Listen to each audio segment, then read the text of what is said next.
नमस्कार, कश्मीरी पंडित कल्चर में मैं उज्जवल हांडू आपका स्वागत करती हूँ। महिमना पार कश्मीरी हिंदू समुदाय का एक अत्यंत लोकप्रिय स्तोत्र। इसका पाठ प्रायः मंदिरों में और हवन के समय सामूहिक रूप से किया जाता है। देश के अन्य भागों में इसे शिव महिमन स्तोत्र के नाम से जाना जाता है। जैसा कि इसके नाम से ही पता चलता है कि ये भगवान शिव की महिमा का स्तोत्र है।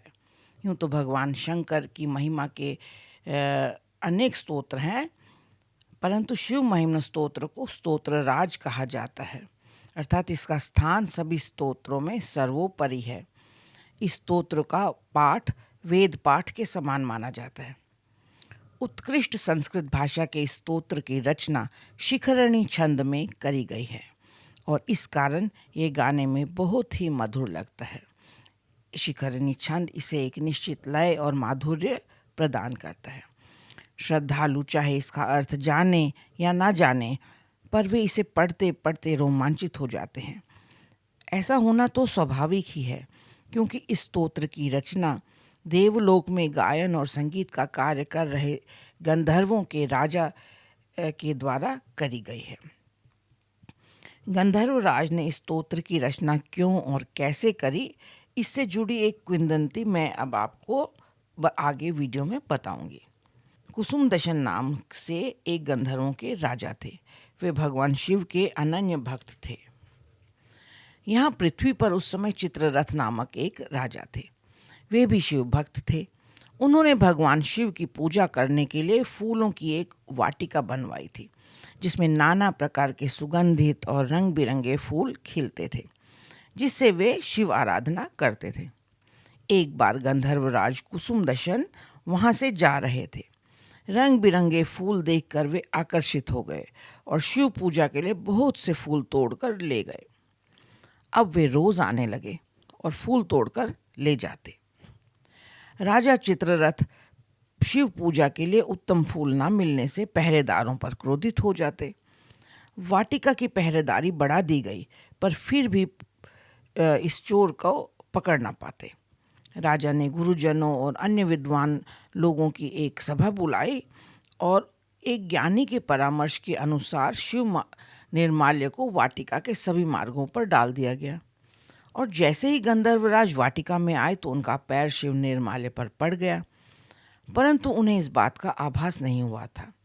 जब वे फूल तोड़कर जाने लगे तो उन्हें पता चला कि उनकी उड़ने की शक्ति तो नहीं रही है, ना ही उनकी अदृश्य होने की शक्ति रही थी। इस कारण वाटिका के पहरेदारों ने उन्हें देख लिया और उन्हें राज आज्ञा के कारण कठोर कारावास भुगतना पड़ा। कारागार में उन्होंने विचार किया कि अनजाने में शिव निर्माल्य को लांघने के कारण उन्हें यह दुख प्राप्त हुआ है। इसलिए गंधर्वराज ने कारागार में ही मिट्टी से एक शिव लिंग का निर्माण किया और भगवान शिव की महिमा गायन करने के लिए शिव महिमन स्तोत्र की रचना करी। पुष्प उपलब्ध न होने के कारण उन्होंने प्रत्येक श्लोक पर अपना एक एक दांत निकालकर भगवान शिव को अर्पण किया। इस प्रकार 32 दांतों के अर्पण करने से 32 श्लोक बने, जो कि आज शिव महिमन स्तोत्र नाम से प्रसिद्ध हैं। भगवान शंकर गंधर्वराज की स्तुति से प्रसन्न हुए और उनकी शक्तियाँ उन्हें वापस कर दी और उन्हें पुष्पों जैसे सुंदर दांत फिर से प्राप्त हो गए। राजा ने भी फिर उन्हें कारागार से मुक्त कर दिया। पुष्पों के स्थान पर अपने दांतों को शिव आराधना में अर्पण करने के कारण ही गंधर्वराज कुसुम दशन संसार में पुष्पदंत के नाम से विख्यात हुए। शिव महिमन स्तोत्र में स्तुतिपरक श्लोक मुख्य रूप से 32 हैं। इनमें अधिकांश पौराणिक कथाओं पर आधारित हैं। 4 श्लोक फलश्रुति के हैं और शेष 8 श्लोक प्रक्षिप्त हैं। यानी कि ये जो 8 श्लोक हैं ये पुष्पदंत जी द्वारा रचित नहीं है, बल्कि अन्य के द्वारा रचित है और महिमना स्तोत्र के साथ में पढ़े जाते हैं। तो इस प्रकार स्तोत्र में कुल 44 श्लोक हैं। कश्मीरी हिंदू समुदाय में महिमना पार के मूल पाठ से पहले 3 अन्य श्लोक भी पढ़े जाते हैं, जो कि भारत के अन्य भागों में कहीं और नहीं पढ़े जाते हैं। इसके अलावा श्लोक संख्या 23 और 30 के श्लोकों के स्थान पर भी अन्य 2 श्लोक पढ़े जाते हैं। ऐसा क्यों है और ये कब से है, इसके बारे में मुझे कोई उपलब्ध जानकारी नहीं मिल पाई है। इस स्तोत्र को नित्य प्रति भक्ति भाव से पढ़ना चाहिए।